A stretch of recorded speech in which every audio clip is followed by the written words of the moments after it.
ఏదో చంద్రబాబు నాయుడు జైలుకి వెళ్ళబట్టి ఏంటి సానుభూతి ఓట్లు. చంద్రబాబు నాయుడు జైలుకి వెళ్ళడం ఏంటి దానికోసం ఈయన రోడ్డు మీద కూర్చోవడం, దాని మీద ఒక ఊపేసింది మొత్తం ఆంధ్ర రాష్ట్రాన్ని. ఆ ఒక్క సబ్జెక్టే మెయిన్. ఇక మీరు జగన్ గారిని ఏదో అన్నాడనో లేకపోతే వాళ్ళు ఏదన్నారు వీళ్ళు ఏదన్నారు కాదు. అంటే బ్రహ్మాండమైన పరిపాలన అందించాము, అక్క చెల్లెమ్మలందరికీ మేము న్యాయం చేసాము, వాళ్ళ ఆప్యాయత ప్రేమ ఏమైపోయిందని చెప్పేసి చివరి రోజు ప్రెస్ మీట్ పెట్టి మాట్లాడడం కూడా మనం వినే ఉంటాం కదా. నిజంగా ఈ నవరత్నాలన్నీ వర్కౌట్ అయ్యి ఉంటే మళ్ళీ ప్రజలందరూ వాళ్ళకే పట్టం కట్టేవాళ్ళు కదా. మరి ఎక్కడ ఆ ప్రభుత్వంలో వైఫల్యం జరిగిందంటారు? ఎక్కడంటే ఫస్ట్ అడుగు పెట్టడమే ఇసుకను దెబ్బ కొట్టేశారు. పేదలు ఇల్లు కట్టుకోవడానికి నేనే 15,000 పెట్టి ఇసుక కొన్నా. ఏది గవర్నమెంట్ ఇచ్చిన ఇల్లుని సరి చేసుకోవడానికి 15,000 రూపాయలు ఇసుక కొన్నా నేనే ఆ రోజుల్లో. ఏది కరోనా తర్వాత ఈ లోపల మన సీఎం జగన్ గారు ఇసుక మీదే ముందు దెబ్బేశాడు జనాభాకి ఏంటి ఒకటి. తర్వాత ఇంకా చూసుకుంటే నేను మందు తీసేస్తాను అన్నాడు, ఏదో మాట తప్పను అన్నాడు. మరి మందు తీసేసాడా? ఇంకా రేటు పెంచాడు. ఏమనంటే రేటు పెంచితే తగ్గిపోద్దు అంటారు, రేటు పెంచితే మెల్ల తాలిబొట్లు అమ్మేసుకుంటున్నారు పీక్కొని వెళ్ళిపోయి. ఒకటి నవరత్నాలు ఇచ్చాడు, బాగానే ఉంది.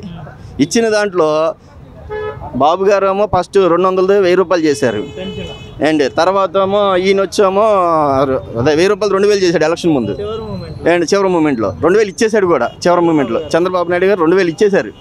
కానీ ఈయన వచ్చి ఏం చేశాడంటే నేను 3000 ఇస్తాను అన్నాడు. 3000 మాట తప్పకుండా 3000 ఇచ్చాడా? 19 విడతల వారీగా ఇవ్వడం ఏంటి? ఈరోజు బాబు గారు ఎలాగిస్తున్నారు? 4000 అన్నాడు. 4000 ఎప్పటి నుంచి? ఎలక్షన్ కోడ్ రాకముందు నుంచి ఇస్తున్నాడు ఏంటి.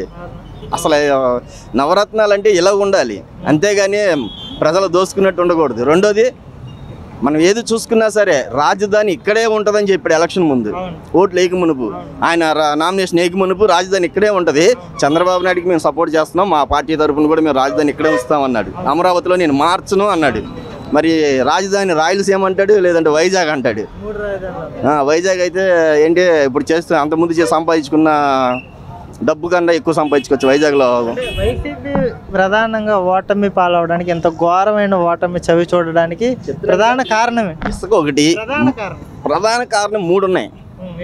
ఇసుక ఒకటి, మందు ఒకటి ఏమండి, తర్వాత మా ఇంటి కాగితాల మీద ఆయన పేరు ఉండడం, ఆయన ఫోటో ఉండడం ఏంటి, ఈ 3 మెయిన్ కారణాలు. ఓకే, ఈరోజు నా ఇసుక విధానాన్ని అంటే ఇసుక అమ్మే విధానాన్ని పూర్తిగా రద్దు చేసేసి పూర్తిగా ఇసుకను ఉచితం చేశారు కదా, దీని మీద మీ కామెంట్స్ ఏంటి? అసలు పేదవాళ్ళు చక్కగా చిన్న స్థలం ఉన్నా సరే చాలా చక్కగా కట్టుకుంటారు. ఈరోజు వారికి చాలా అమౌంట్ మిగులుతుంది.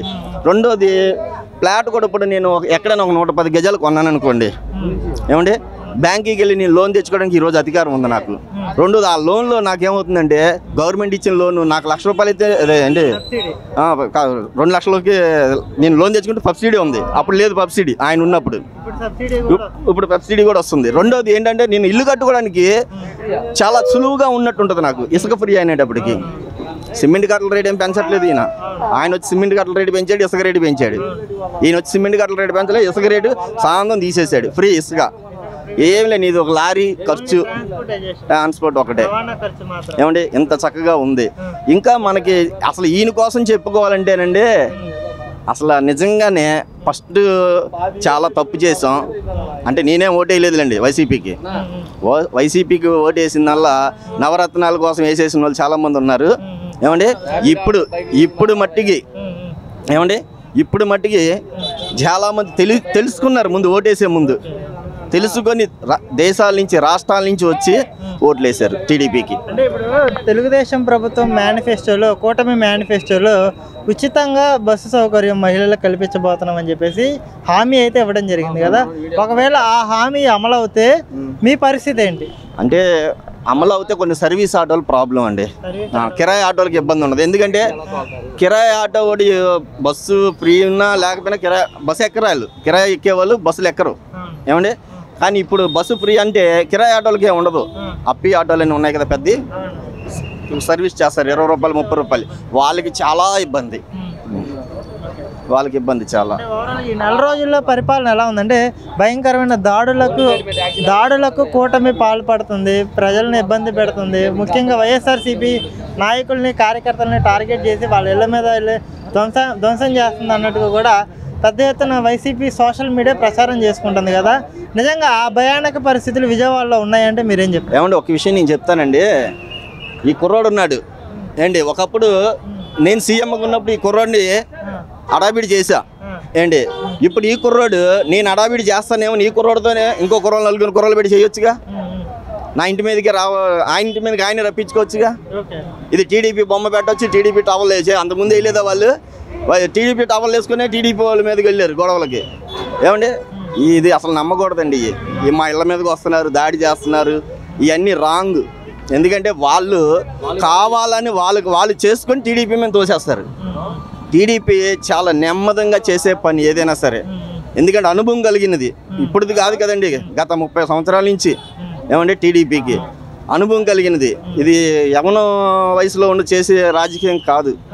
అందువల్ల టీడీపీ వాళ్ళ మట్టికి ఎవరి మీదకి ఏమీ చేయరు.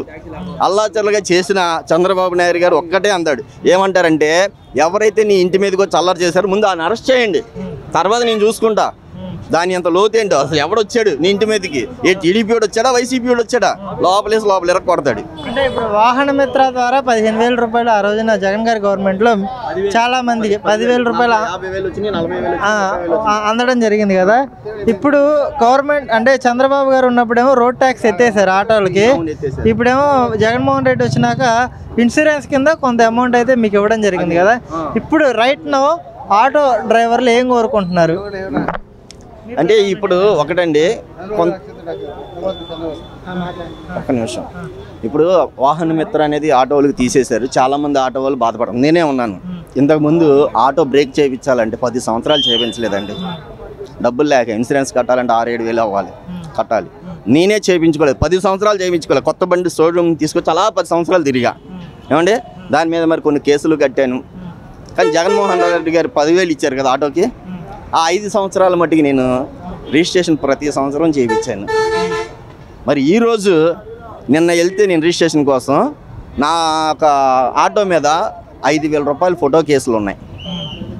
ఏది జగన్మోహన్ రెడ్డి గారి ప్రభుత్వంలోనే 5,000 రూపాయలు ఫోటో కేసులు ఉన్నాయి. ఇప్పుడు దాది కడితేనే నా బండి రిజిస్ట్రేషన్ అవుతుంది అన్నారు. ఇప్పుడు నేను ఏం చేయాలి? మెయిన్ సమస్య ఏముందో చెప్పనా? మీరు ఈ మీడియా ద్వారా ప్రభుత్వ దృష్టి తీసుకెళ్లాల్సిన సంగతి ఏంటంటే, ఈ మధ్యన ర్యాపిడో, ఓలా, ఊబర్లు బేభత్సంగా పెరిగినాయి. కాబట్టి ఆ ర్యాపిడో ఈ ఆటోల పరంగా ఓకేనా, ఓన్ ప్లేట్ వెహికల్స్ మీద, ఓన్ ప్లేట్ బైక్స్ మీద తోలుతున్నారు. బైకుల మీద ఇదివరకు ఒక ఆడపిల్ల తెలియని వ్యక్తి బండి ఎక్కి వెళ్ళాలన్నా, లేదంటే రిలేటివ్స్లో ఎవరి బండి ఎక్కాలన్నా సిగ్గుపడే ఆడవాళ్ళు కూడా ముక్కు మొహం తెలియని వాళ్ళు బళ్ళు ఎక్కేసి వెళ్ళిపోతుంటే, స్టాండ్లో వేలు కట్టి సభ్యత్వాలు కట్టుకొని స్టాండ్లో చేరిన ఆటో డ్రైవర్ల పరిస్థితి ఏంటి? మీరు దయచేసి ఈ విషయాన్ని ప్రభుత్వం దాకా తీసుకెళ్ళండి. అంటే సాటి ఆటో కార్మికుల ర్యాపిడో వాడికి ప్రత్యామ్నాయం చేయమని చెప్తున్నా. ఆపేమనేది చెప్పట్లా, ప్రత్యామ్నాయం చేయమని చెప్తున్నాం అనమాట. బైకుల మీద ర్యాపిడో ఇప్పుడు బెంజర్కి వెళ్ళాలంటే మేము 150, 130, 120 వెళ్దాం అన్న. బైక్ కూడా వచ్చేసి 20 రూపాయలు, 30 రూపాయలు తీసుకెళ్ళిపోతున్నాడు. మేము 100 రూపాయలకైనా వెళ్దాం, పోతుంది కదా. ఇప్పుడు ఉచితంగా పెట్టే బస్సుల వల్ల పోవట్లేదన్న మాకు. ఎప్పుడో ఈ ర్యాపిడోలు ఈ బైకులకి ఎప్పుడైతే వదిలేరో అప్పుడే పోయిందన్న మాకు, దెబ్బ పడింది ఆటో డ్రైవర్లకి. అది